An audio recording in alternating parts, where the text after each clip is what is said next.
Prawns എല്ലാം നല്ല കഴുകി വൃത്തിയാക്കിയതിന് ശേഷം ഇതിലേക്ക് ഉപ്പും മഞ്ഞൾപ്പൊടിയും മുളക് പൊടിയും ചേർത്ത് അരമണിക്കൂർ റെസ്റ്റ് ചെയ്യാൻ വെക്കാം. ഇനി ഒരു പാൻ അടുപ്പത്ത് വെച്ച് ചൂടായി വരുമ്പോൾ ഇതിലേക്ക് ആവശ്യത്തിന് വെളിച്ചെണ്ണ ഒഴിച്ചതിന് ശേഷം പച്ചമുളക് ചേർത്ത് കൊടുക്കാം.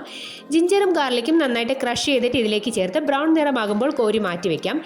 ഇനി ഇതിലേക്ക് പ്രോൺസ് ചേർത്ത് ഒന്ന് ഷാലോ ഫ്രൈ ചെയ്തെടുക്കാം. ഓവർ കുക്കാകാൻ പാടില്ല. ഓവർ കുക്കായാൽ ഒരു റബ്ബർ പോലെ ആകും. അതുകൊണ്ട് ആവശ്യത്തിന് ഒന്ന് ഷാലോ ഫ്രൈ ചെയ്തെടുത്താൽ മതിയാകും. ഇനി മിക്സിയുടെ ജാറിലേക്ക് നേരത്തെ വറുത്ത് വെച്ചിരിക്കുന്ന ജിഞ്ചർ ഗാർലിക്കും അല്പം സവാള അരിഞ്ഞതും കൂടി ചേർത്ത് നന്നായിട്ടൊന്ന് ക്രഷ് ചെയ്തെടുക്കാം.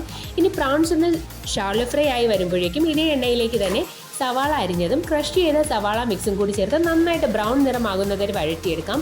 ഇനി ഇതിലേക്ക് മഞ്ഞൾപ്പൊടിയും മുളക് പൊടിയും മല്ലിപ്പൊടിയും കൂടി ചേർത്ത് നന്നായിട്ടൊന്ന് റോസ്റ്റ് ചെയ്തെടുക്കാം. റോസ്റ്റായി വരുമ്പോൾ ആവശ്യത്തിന് തക്കാളിയും ആവശ്യത്തിന് ഉപ്പും കൂടി ചേർത്ത് കൊടുക്കാം.